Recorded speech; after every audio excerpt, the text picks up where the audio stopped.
Saying the iPhone X is a big departure from the norm is putting it mildly. Apple has essentially redefined what it means for an iPhone to be an iPhone.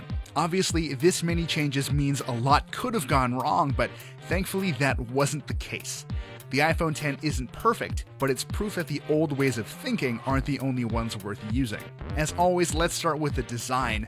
The iPhone X is an impeccably built machine, from the seamless way the front and back glass are joined to the body to the extra reassuring weight of the stainless steel Apple used to build the frame. Long story short, it's what a $1,000 iPhone should feel like. And for someone like me who has always preferred bigger smartphone screens but never loved the way big iPhones felt, the iPhone X just feels right. That's no surprise though, is it? If there's one thing you can count on Apple for, it's for them to build a high-quality device. It is, however, a little weird to use if you're coming from an old iPhone. There's no home button, no Touch ID, and the 5.8-inch OLED screen stretches almost all the way across the iPhone X's face.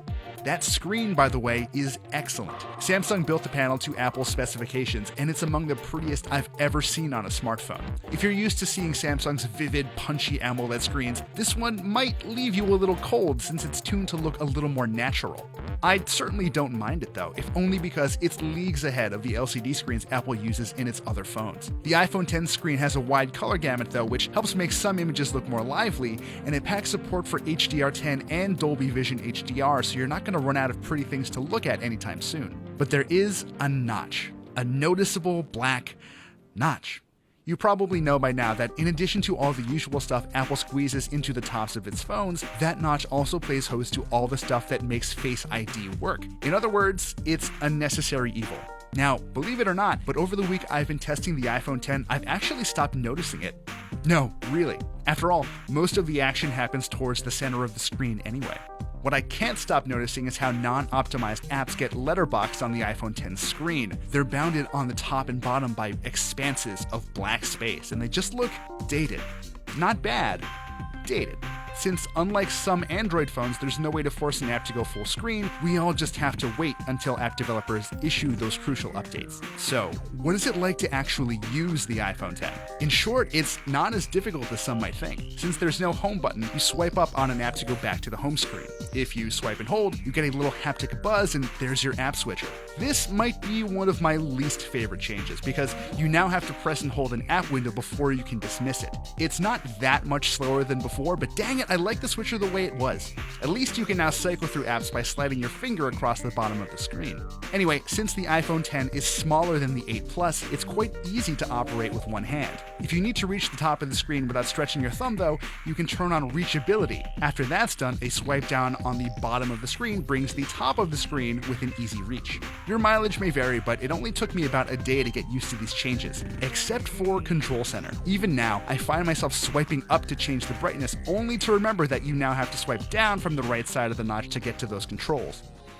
The iPhone X runs iOS 11, but it packs two features that people have not been able to stop talking about: Face ID and Animoji. The former is clearly the more important, and when it works properly, it's actually kind of amazing. The setup process is dead simple, if a little awkward looking, and after that, it didn't matter if I hadn't shaved or if I wasn't wearing glasses that day, the phone would just unlock after looking at me for about a second.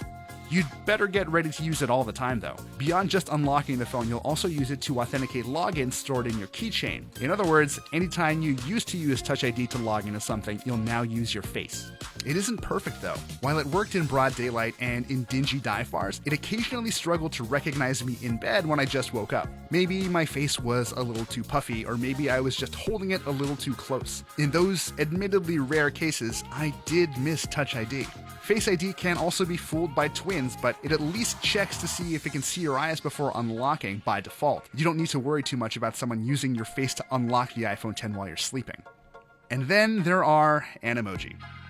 I at first thought I was too cool for them, but they actually do a really nice job of mapping facial gestures onto one of 12 emoji avatars. They're goofy, but seriously impressive on a technical level. Just know that if you spend too much time trying on different silly faces, the iPhone X gets noticeably warm. Meanwhile, the iPhone X's 12-megapixel cameras haven't changed that much. Shooting with the wide-angle view that's set by default is almost identical to shooting with the 8 Plus's wide camera, and that's not a bad thing. I still think the Pixel 2 is the best all-around all-around smartphone shooter, but the iPhone X's wide camera is excellent. The big changes, however, were made to the telephoto camera, which now has optical image stabilization and a wider f2.4 aperture. In bright conditions, this thankfully makes the telephoto camera almost as good as the wide one. The real gains come in the dark, though. Images appear noticeably brighter and more crisp compared to the iPhone 8 Plus, though the iPhone X still struggles to focus at night sometimes.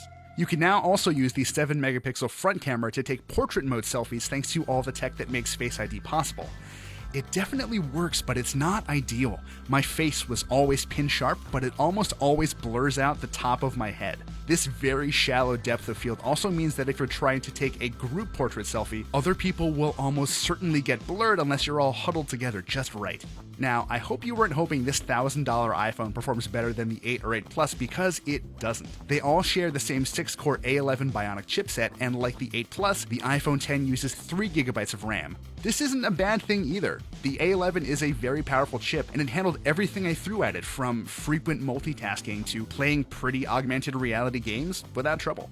I've put the 10 through the ringer this week, and I'm convinced that it has more than enough power to handle your daily routine. The 10's battery life is mostly just alright though. I usually pull the 10 off its wireless charging puck at around 8 in the morning, and by the time I put it back at around 9 or 9:30 that night, it was usually down to around 15%. That was enough juice to keep the phone alive until the next day on nights I forgot to charge it, but yeah, don't expect more than a day of use on a single charge.